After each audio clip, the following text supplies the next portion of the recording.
Saguaro Boys. We're going to talk about the top 5 gaming Kickstarters that were funded in the past couple months that we're looking forward to.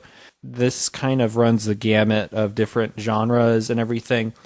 We stuck to just video games. There's a lot of weird people funding card decks and stuff. Yeah, because there's tabletop games too. Yeah, and a lot of tabletop games. Stuff, This is just explicitly gaming stuff because that's what we do. Just video games.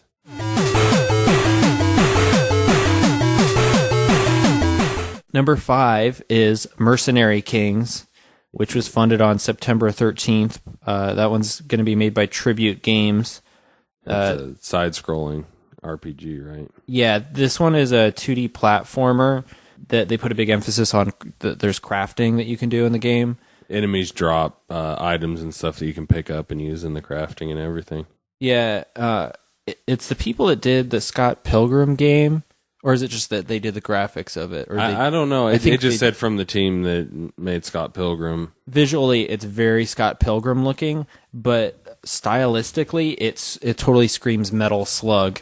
It's got very similar animations, and it's hard to explain. It looks like Scott Pilgrim had sex with Metal Slug. And they had a baby. It looks like Scott Pilgrim had intercourse with a slug that is made out of metal.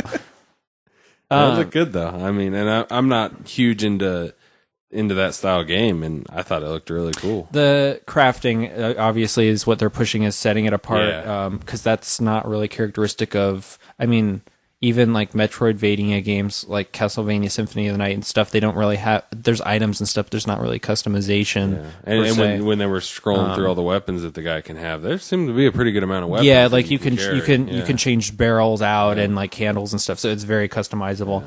Yeah. That one they set out to get $75,000 and they got 116. So that's well funded and. It looks cool, and obviously anytime that a studio that's made a successful game before sets out on Kickstarter, they usually get funding, and they're a lot more reliable than some of the other people.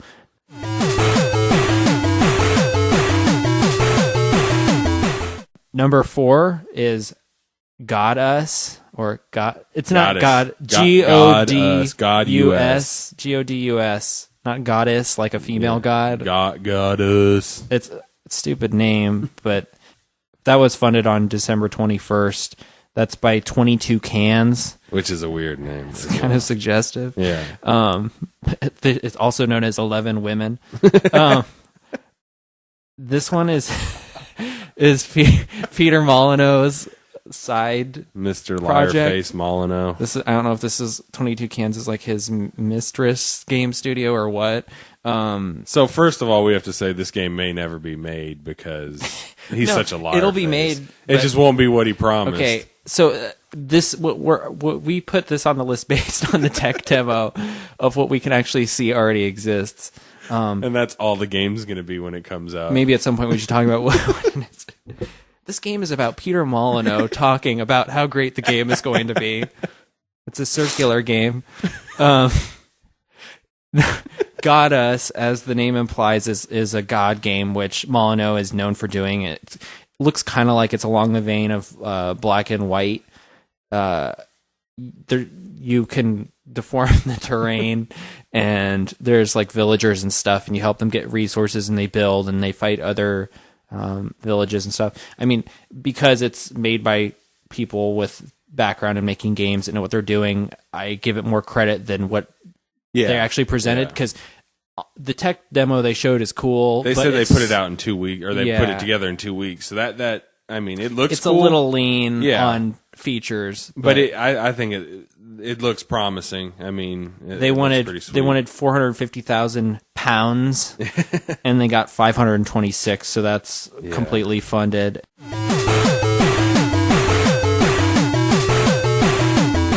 Number 3 is Dead State, the zombie survival RPG. That was funded on July 5th, so this one's a little bit older. Still looked interesting. Double Bear Productions is making this one. Dead State is a turn-based RPG, which is weird because from the footage it doesn't look like it's a turn-based RPG. And that's the one thing that I thought I wasn't going to like. I mean, I'll still willing to have it on this list, but I'm just not big into turn-based. So it's turn-based RPG with branching dialogue. There's it's post-apocalyptic zombie game. There's a shelter that you manage and lots of different survival mechanics.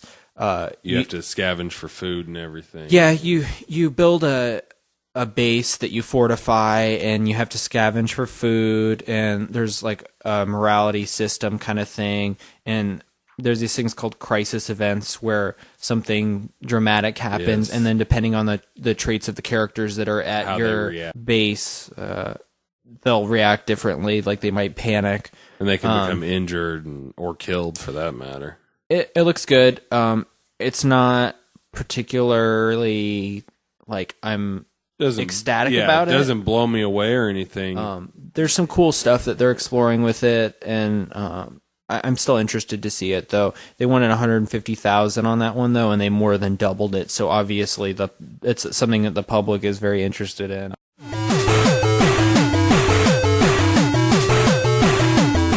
Number 2 is Legend of Dungeon, which was funded on December 16th, made by Robot Loves Kitty.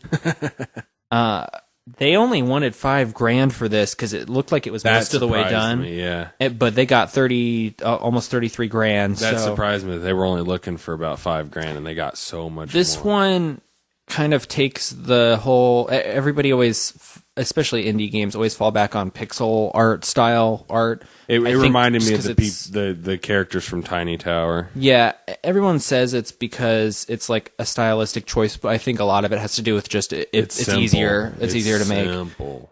Which there's nothing wrong with that. No. But this one uses a lot of that. I don't know what you call it. It's like faux 3D almost, where I think they like wrap 3D objects in pixel art textures.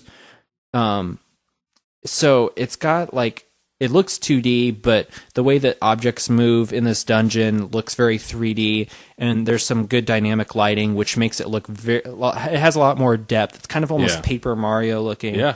It looks cool. It's a roguelike, which roguelikes are dungeon games where if you die, you're dead permanently. They have some sort of system where if you die, you turn into a ghost, so you have like one last chance to come back, but then after that, you're screwed. The thing that I'm most interested in with this is it's a beat 'em up like the old Super Nintendo Genesis games and everything, like in the arcade ones like Teenage Mutant Ninja Turtles and Battletoads and Double Dragon and all that.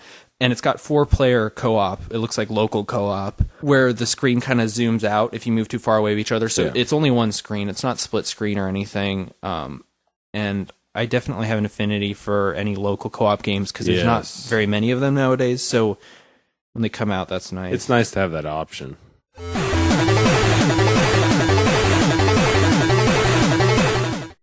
So number 5 through 2 are all games that look interesting in their own right, but nothing that if it was a commercial release that I would be like, I got to go out and pay $60 for this. Yeah. But our number 1 choice is pretty much that. Is the game that I would gladly pay $60 for that looks amazing. Number 1 is Forsaken Fortress, which was funded on December 22nd, and it's made by Photon Productions. When you texted me and said, I know exactly which one's going to be on my list, I said, Forsaken Fortress, and you said, yep.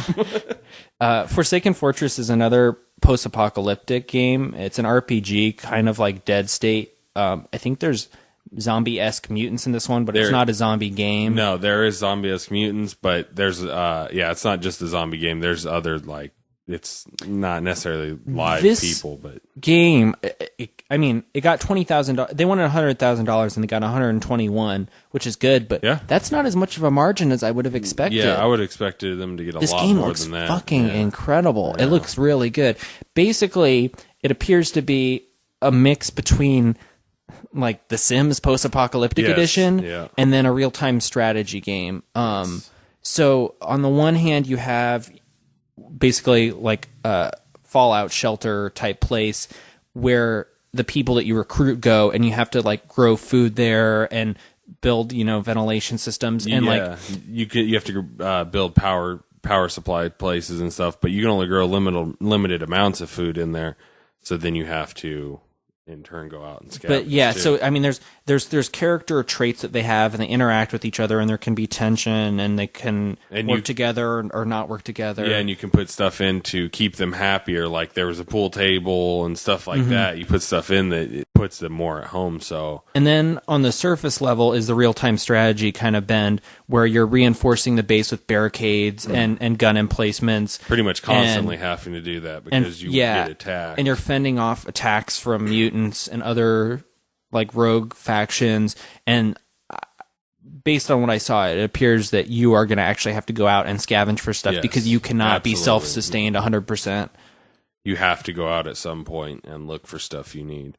And you can expand your base and build more walls and have layers of defense. And as you get bigger and stuff, you have more room. Or you could just keep a small base and just work from there. And on this one, again, kind of like the other Kickstarter games, the graphics aren't like blowing my mind, but they're completely competent, and for the kind of game it is, they're solid, and the gameplay more than makes up for any lack in dazzle of the graphics. But I'm really excited for that one. I'm actually going to keep an eye on it. Yeah, I like that there are vehicles in it too. In one of the videos, they go driving out in the vehicle looking for stuff and come across some other survivors that they get into a gun battle with. So those are the five games that we're most looking forward to from Kickstarter. That they're already funded. And I remember a while ago when it was like there was one or two stray games that would get funded on Kickstarter, and then once people, I guess, got the impression that it was really easy to get funding on there, there's just been this huge wave of dozens and dozens of games.